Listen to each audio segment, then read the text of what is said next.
The movie version of Wicked turned out to be wonderful in its first weekend of release, topping the box office with ease. The filmmakers know what this feeling is. It's massive, record-breaking success. Frankly, the writing was on the wall for Wicked long before the movie even came out. According to Box Office Pro, shortly after tickets officially went on sale in October 2024, the movie broke a few records. It became the third best PG-rated ticket seller on its first day ever, behind only Frozen 2 and the live-action Lion King adaptation. By the time the film hit theaters, Deadline composed a list of all the box office records it absolutely smashed to smithereens. Not only can it boast the biggest opening for any movie based on a Broadway musical, Ariana Grande can now say she's got the biggest movie opening of any pop star ever. Wicked also set a record for money made from previews alone, a whopping $19.2 million. Wicked earned $112 million domestically during its opening weekend, and its combined domestic and international haul totaled $162 million. That makes it the third biggest opening of 2024, behind only Deadpool and Wolverine and Inside Out 2.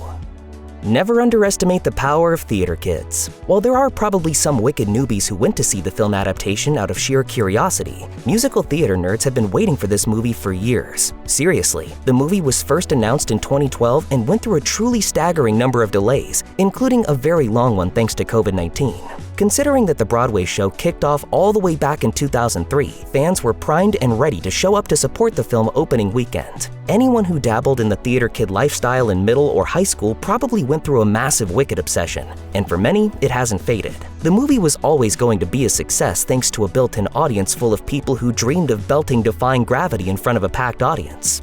Are people born wicked? Oh!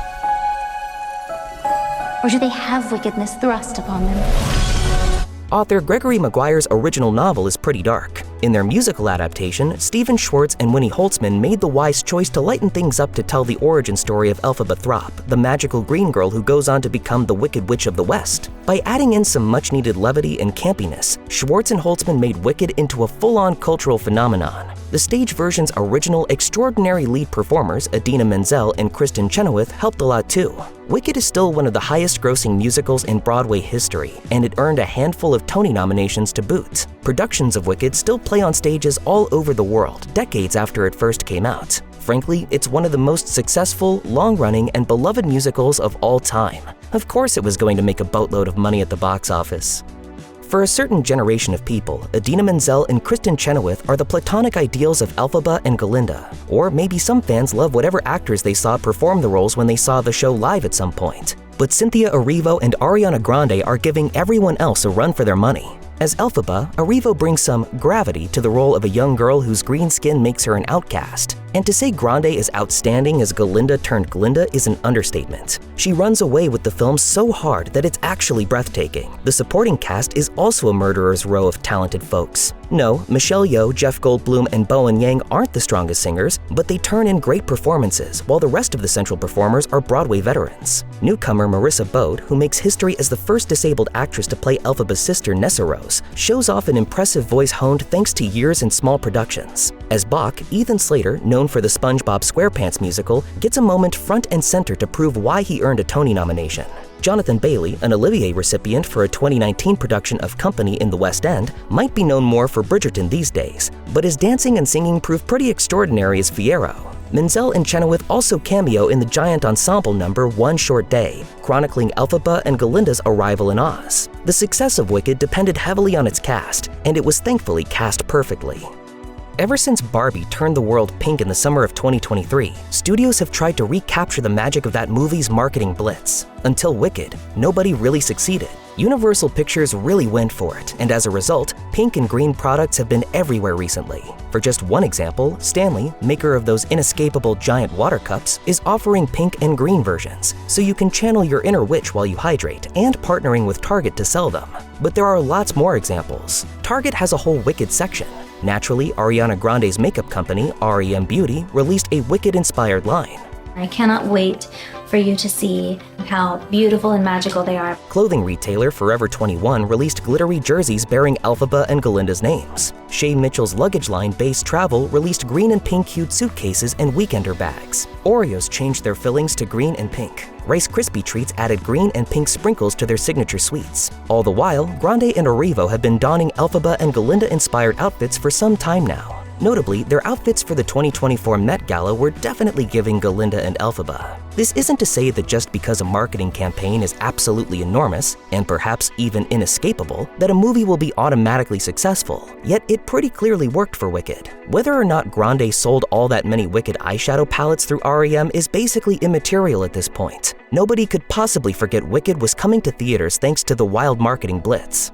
Social media has been going absolutely wild over Wicked memes, whether they're referencing the actual movie or the increasingly emotional press tour. With all due respect to Cynthia Erivo and Ariana Grande, they sure have been crying a lot while they promote the movie, which has, for better or for worse, led to some insanely viral moments. For instance, there's the moment where Out magazine reporter Tracy E. Gilchrist, on the verge of tears herself, explained to Erivo and Grande that she had heard people were holding space for the lyrics of Defying Gravity. Erivo is clearly deeply moved. That's really powerful. Yeah. That's what I wanted. Grande, ostensibly reaching for her co-star and friend's hand, grabs Erivo's index finger instead. It's a perfect combination of completely absurd and strikingly emotional. In the aftermath, it seems everyone has been holding space for the lyrics of the show-stopping number. Sure, this sounds silly, but there's no question that viral moments like these have contributed to the overall success of the film. Whether it was Erivo lashing out at a version of the poster edited by a fan, to the many instances where Grande and Erivo burst into tears during interviews, the Wicked press tour will live in infamy. And it'll end up happening all over again for the second half of the movie, which comes out a year after the first. But there's a lot of emotional things that happen, and we're just going with it. Director John M. Chu has come a long way from sequels like Step Up 2 The Streets and Step Up 3D. In 2016, Chu was chosen to helm a bigger sequel, Now You See Me Too. But his biggest film by far came 2 years later in 2018, when he adapted Kevin Kwan's hit novel Crazy Rich Asians for the big screen. Not only did Crazy Rich Asians make huge strides in Hollywood by featuring a predominantly Asian cast, but it made a ton of money at the box office. Chu's film became the highest-grossing studio romantic comedy in a decade and the 6th highest-grossing movie across that entire genre. And when all was said and done, it earned a stunning $234 million at the worldwide box office based on a budget of just $30 million. After the film's outstanding box office performance, outlets like Deadline estimated that the movie's profit totaled $120 million. Unfortunately for Chu, his next movie, and first Broadway adaptation, didn't fare as well. In 2021, Chu's take on Lin-Manuel Miranda's first Tony winner, In the Heights, hit theaters and Max simultaneously, and thanks to a large budget and the ongoing COVID-19 pandemic, it wildly underperformed at the box office with an estimated gross of roughly $45 million.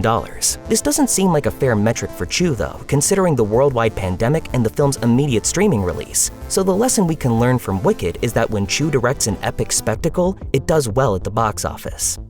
Everyone knows that all of the good prestige films come out starting around Thanksgiving, particularly family-friendly releases, so the simple fact that Wicked took advantage of the holidays certainly didn't hurt its box office chances. November is a really good month to put out a hit movie, and one that's fresh in the minds of award show voters. So what about that awards chatter? A movie like Wicked is basically tailor-made for multiple Golden Globe nominations, and it seems pretty likely that Cynthia Erivo and Ariana Grande will end up competing against one another in the acting category for lead actress in a comedy or musical. The Oscars aren't out of the question either. Grande could potentially score a supporting actress nod for her unbelievably precise, lived-in, and sharp performance as Galinda, and it also seems quite possible that the movie could crack the Best Picture category. We're doing the doubleheader, so we're doing Oppenheimer and Barbie today. If Barbie had Oppenheimer as the yin to its yang when it hit theaters in the summer of 2023, Wicked shared a release weekend with a similarly testosterone-fueled movie, Ridley Scott's long-awaited sequel, Gladiator 2. Some fans opted for a Barbenheimer-style double feature, an idea dubbed Glicked on social media, but Wicked didn't have to compete directly against Gladiator 2. The audiences for these films are pretty radically different, and if there is any overlap, people interested in both buzzy projects very likely saw both movies during their joint opening weekend. Not having another film directed squarely at a female audience as direct competition was certainly a boon for Wicked, and even though Glicked never really hit the heights reached by Barbenheimer, it still contributed to the success of Wicked in the end. Even before it officially hit movie theaters, Wicked garnered pretty solid reviews, including from Looper's own Cynthia Vinny. As of this video, the film has a healthy 90% rating on Rotten Tomatoes with a critical consensus that reads, Defying gravity with its magical pairing of Cynthia Erivo and Ariana Grande, Wicked's sheer bravura and charm make for an irresistible invitation to Oz. Reviews universally praised the film's world building and scale, Arrivo and Grande's captivating central performances, and the way the film captures the essence and feel of the original Broadway show. The fact that Wicked is a critical and commercial darling should make John M. Chu and his cast and crew very proud, and it could be a good omen for Wicked Part 2, which hits theaters on November 21st, 2025.